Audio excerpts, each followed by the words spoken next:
Hi everybody, it's Precious Pioneer and welcome back to my YouTube channel, the channel where we talk about food and lifestyle and sometimes entrepreneurship. And I know a lot of you have followed me because of my cookie business video. And so I've gotten a lot of different questions over the past couple of months related to that. And so I wanted to just answer the question on whether or not it's worth it to go ahead and start a cookie business, especially during this time. And I'm here to tell you, yes, of course.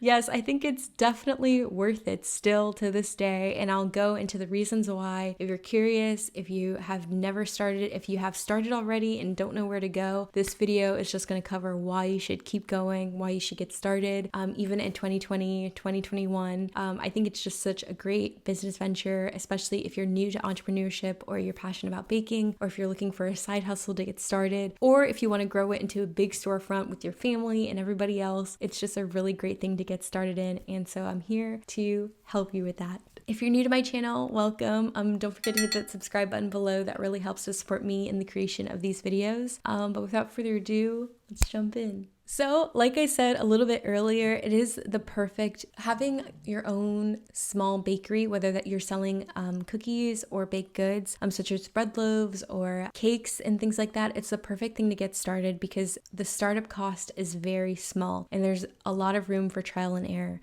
I think it's a great business to get started just as a side hustle to make some extra money each month. It can range from like $200 to like $500 each month, depending on your location. And where you're selling, whether you're selling online, you have a bigger opportunity. But if you show up on certain markets, I don't know how COVID is, but I think social distancing and things like that, you're able to get more income that way. Taking orders for celebrations, such as like birthdays, events, hooking up with different businesses, like if they're throwing a promotional party or something like that is a really good idea. Contacting your local businesses for that sort of thing. Catering, I think, is a really great thing. Facebook Marketplace is one of the biggest, or Facebook in general is a really great way to sell online baked goods. And it's a perfect thing because you can start off by selling to your friends, your neighbors, coworkers, and then you're able to get a lot of good feedback. And then once you develop your recipe, you learn the business in the back end. It's a really great thing to start because then you can take that and grow it into whatever you want it to be. You can have your own storefront, your own bakery. You can sell wholesale and individual packages and bring them to big grocery stores such as Lidl, Aldi, Whole Foods, Publix, wherever you're located, HEB,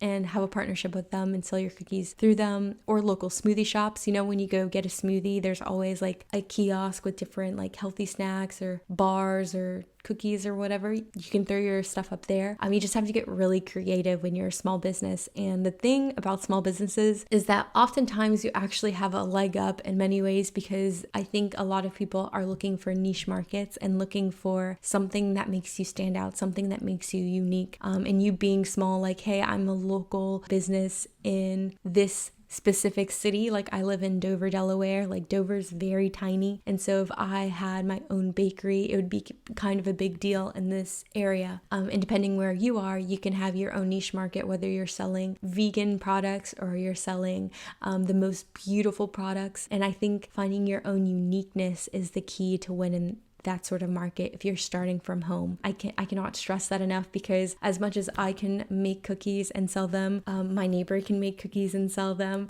your coworkers can make cookies and sell them, but finding your unique twist on starting your cookie company or business is honestly the biggest element that you need to stand out and to be successful. That and your margins. And so I think any mom, or I think a lot of, I'm not trying to categorize you here, but like a lot of people who start from home with their own bakery usually don't know like the business or entrepreneurship side of that. And so when you start off small, there is some room for error, and you really need to know a lot about your inventory, your margins, how much things will cost, and you're only going to learn that through trial and error. And so when you buy your flour, your eggs, your sugar, chocolate chips, baking soda, butter, and you combine that, let's say it's like $50 or whatever it may be, and you can make 24 cookies with that, you need to know how much each individual cookie will cost given all of the cost of all of your ingredients. And you have to consider your labor, the time that you're putting into it. So if it takes you like 2 hours to make each batch of cookies, you want to have all of that into consideration. You want to consider your energy and your power, because your oven heat is not free. So you want to consider that as well. You want to consider the cost of your packaging, and you can stand out in many ways that are relevant to that. So if you're sticking out in like eco-friendly packaging, you want to keep that in mind and how much that will cost. But you're only going to learn that through trial and error. And if anything, like starting a cookie business is so great because once you learn the business side and you start this, then you can branch out into other things and learn all the different elements. You can hire people to bake certain things, and maybe you can hire somebody for marketing, because marketing is big nowadays and people really love beautiful photos of your product. So keep that in mind as well. And also, when you're small, you really want to take advantage of like the holiday seasons that go around.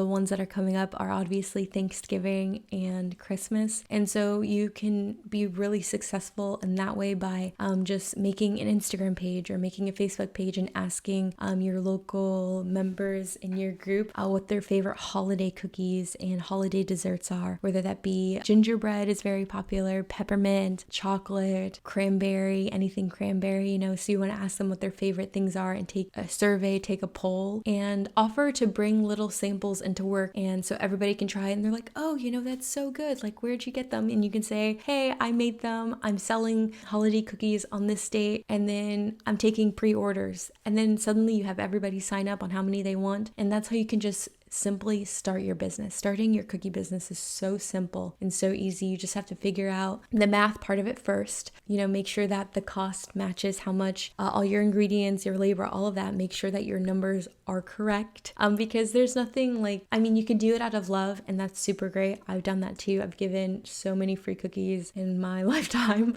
but on the same time, you're trying to make money, so you want to make sure that your numbers, you're getting it's worth it for you. And then also your packaging is important for the holiday season. And that's just a really easy way to get started. It's like the quickest way to just ask somebody, because more than likely they're willing to support you. But then also, if you have a really great product, people just love holiday snacks and help out, and they love a delicious treat, And so I think that's really good to keep in mind. So I think it's still definitely worth it to go ahead and get started. It might be a little bit nerve-wracking at first. You might be worried. If that's how you feel, then like I said, you can start off with the free sample route, like just for marketing purposes. Like you can give out a free platter to your neighbors around, be like, hey, like I'm thinking about starting a business. Do you want to sample it? And then just tell me what you think. And they may say like, oh, it's a little too sweet, or hey, there's not enough chocolate in these, or they're kind of dry and crumbly. And then also you want to test your packaging and see how long your products will last on the counter. And they're going to ask for recommendations of like the best way to store it. And so you want to have all of these things kind of generally prepared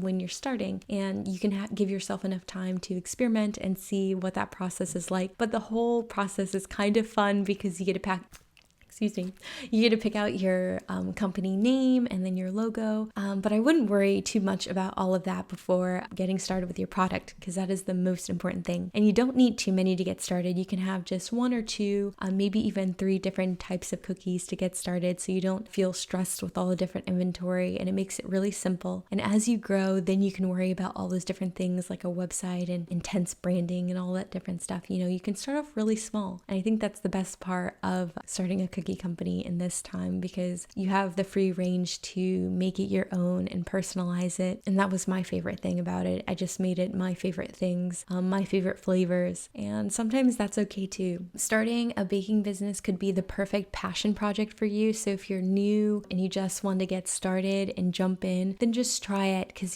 I think it's the best thing just to go ahead and try, and then you can alter it how you like. I would definitely look into your cottage food laws if you are baking from home, and make sure that they align with your state and regulations there. That's really, really important. There's nothing worse than getting a red flag or anything like that, because that will ruin your name and your reputation, and those sort of things, and red tape squash small businesses. Like, larger companies can definitely handle stuff like that, but smaller companies cannot, and that's your name on the line. So as much as it's really great that everything has your name on it, it's not as great when it comes to breaking laws or regulations. And especially with COVID going on right now, be very careful. I would recommend being very open and transparent with your customers and letting them know what exactly you're selling and who you are and different precautions that you have taken given the current environment. I think it's very important to be safe. So whether that's through delivery or through USPS systems, I would just be very, very careful handling that, and then being open and honest to let your customers know what you're doing to handle the situation given the current climate, because it's definitely safe to bake given COVID and everything. Just I would let your guests know that you have taken the precautions by whether that be wearing gloves, washing your hands excessively, and having different systems in place to help regulate that. But given everything, I definitely still think that you should definitely start a cookie business or bakery business if you're thinking about it, because I don't think desserts will ever go out of style. And it's so much fun to get started and to learn about it. It's a beautiful process, especially if you're just getting started. If you have already opened one, then yeah, you can look at a lot of my other videos on how to grow it, how to maintain it, how to market, how to have different branding, to maybe even launch your website online. But thank you guys so much for watching this video. If you enjoyed it and got any value, then go ahead and give this video a thumbs up. That really helps just to support me and the creation of these videos. And if you have any more questions regarding like cookie businesses or restaurants or food or anything, leave a comment below, and I always answer and reply to all of your questions. But best of luck to you who are starting. I wish you all the best, and I'll catch you guys next time. Bye.